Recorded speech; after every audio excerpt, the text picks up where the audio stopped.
किसी आयोजन में आप सभी के बीच उपस्थित रहता हूं, आप सबके साथ मिलकर के योग करने का आनंद भी यादगार रहता है। लेकिन इस बार विभिन्न दायित्वों की वजह से मैं अभी अमेरिका में हूं, इसलिए आप सभी से वीडियो संदेश के माध्यम से जुड़ रहा हूं। साथियों, आपको ये भी बता दूं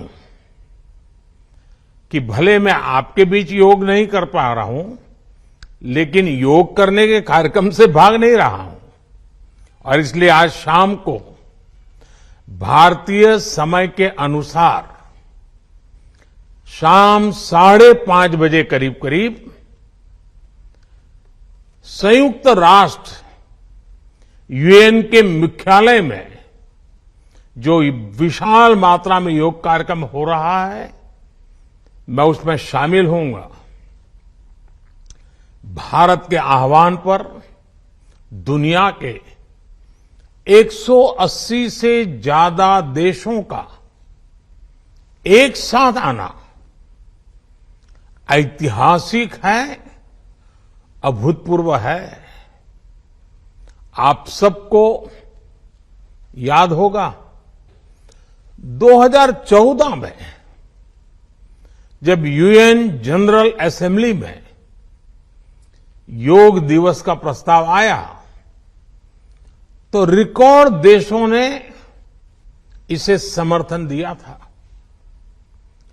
तब से लेकर आज तक अंतर्राष्ट्रीय योग दिवस के जरिए योग एक वैश्विक आंदोलन बन गया है, ग्लोबल स्पिरिट बन गया है। साथियों, इस साल योग दिवस के कार्यक्रमों को ओशन रिंग ऑफ योगा इसने और विशेष बना दिया है। ओशन रिंग ऑफ योगा, इसका आइडिया योग के विचार और समुद्र के विस्तार के पारस्परिक संबंध पर आधारित है।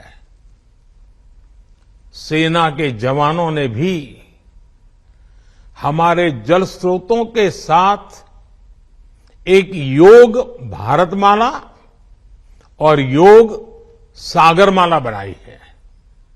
इसी तरह आर्कटिक से लेकर अंटार्कटिका तक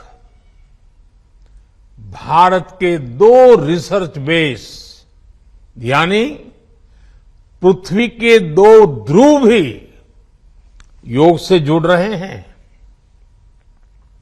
योग के इस अनूठे सेलिब्रेशन में देश दुनिया के करोड़ों लोगों का इतने सहज स्वरूप में शामिल होना योग के प्रसार और प्रसिद्धि को, उसके महात्म्य को उजागर करता है। भाइयों और बहनों, हमारे ऋषियों ने योग को परिभाषित करते हुए कहा है, युज्यते एतद इति योगः, अर्थात जो जोड़ता है वो योग है। इसलिए योग का ये प्रसार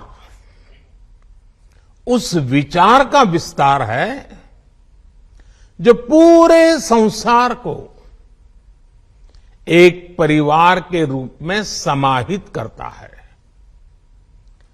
योग के विस्तार का अर्थ है वसुधैव कुटुंबकम की भावना का विस्तार। इसलिए इस वर्ष भारत की अध्यक्षता में हो रहे G20 समिट की थीम भी one earth, one family, one future रखी गई है।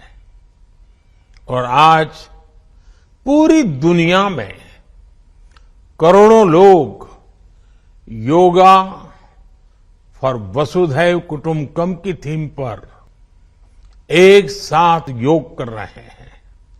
साथियों, हमारे योग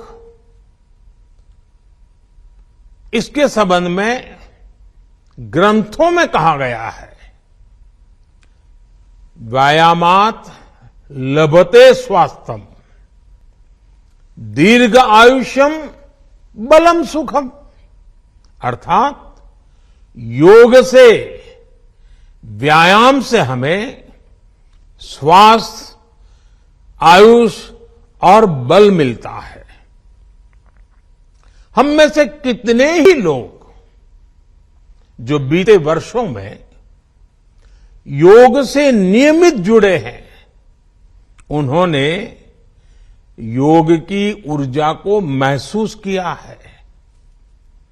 व्यक्तिगत स्तर पर हमारे लिए बेहतर स्वास्थ्य कितना महत्वपूर्ण होता है, ये हम सब जानते हैं। हमने ये भी देखा है कि जब हम स्वास्थ्य संकटों से सुरक्षित होते हैं तो हमारा परिवार कितनी ही परेशानियों से बच जाता है। योग एक ऐसे स्वस्थ और सामर्थ्यशाली समाज का निर्माण करता है जिसकी सामूहिक ऊर्जा कई गुना ज्यादा हो जाती है। बीते वर्षों में स्वच्छ भारत जैसे संकल्पों से लेकर स्टार्टअप इंडिया जैसे अभियानों तक, आत्मनिर्भर भारत के निर्माण से लेकर सांस्कृतिक भारत के पुनर्निर्माण तक, देश और देश के युवाओं में जो असाधारण गति दिखी है, उसमें इस ऊर्जा का बहुत बड़ा योगदान है। आज देश का मन बदला है और इसलिए जनजीवन भी बदला है। साथियों, भारत की संस्कृति हो या समाज संरचना हो, भारत का आध्यात्म हो या हमारे आदर्श हो, भारत का दर्शन हो या दृष्टि हो, हमने हमेशा जोड़ने, अपनाने और अंगीकार करने वाली परंपराओं को पोषित किया है। हमने नए विचारों का स्वागत किया है, उन्हें संरक्षण दिया है। हमने विविधताओं को समृद्ध किया है, उन्हें सेलिब्रेट किया है। ऐसी हर संभावना को योग प्रबल से प्रबलतम करता है। योग हमारी अंतःदृष्टि को विस्तार देता है। योग हमें उस चेतना से जोड़ता है जो हमें जीव मात्र की एकता का एहसास कराती है, जो हमें प्राणी मात्र से प्रेम का आधार देती है।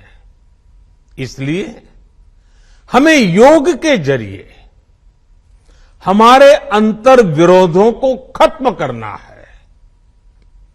हमें योग के जरिए हमारे गतिरोधों और प्रतिरोधों को भी खत्म करके रहना है। हमें एक भारत श्रेष्ठ भारत की भावना को विश्व के सामने एक उदाहरण के रूप में प्रस्तुत करना है। भाइयों बहनों, योग के लिए कहा गया है, योगः कर्मसु कौशलम, यानी कर्म में कुशलता ही योग है। आजादी के अमृत काल में ये मंत्र हम सभी के लिए बहुत अहम है। जब हम अपने कर्तव्यों के लिए समर्पित हो जाते हैं तो हम योग की सिद्धि तक पहुंच जाते हैं। योग के जरिए हम निष्काम कर्म को जानते हैं। हम कर्म से कर्म योग तक की यात्रा तय करते हैं। मुझे विश्वास है योग से हम अपने स्वास्थ्य को भी बेहतर बनाएंगे और इन संकल्पों को भी आत्मसात करेंगे।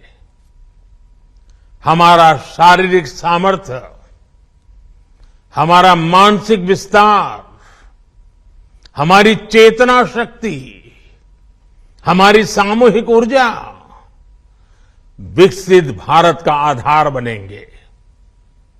इसी संकल्प के साथ आप सभी को योग दिवस की एक बार फिर बहुत बहुत शुभकामनाएं। धन्यवाद।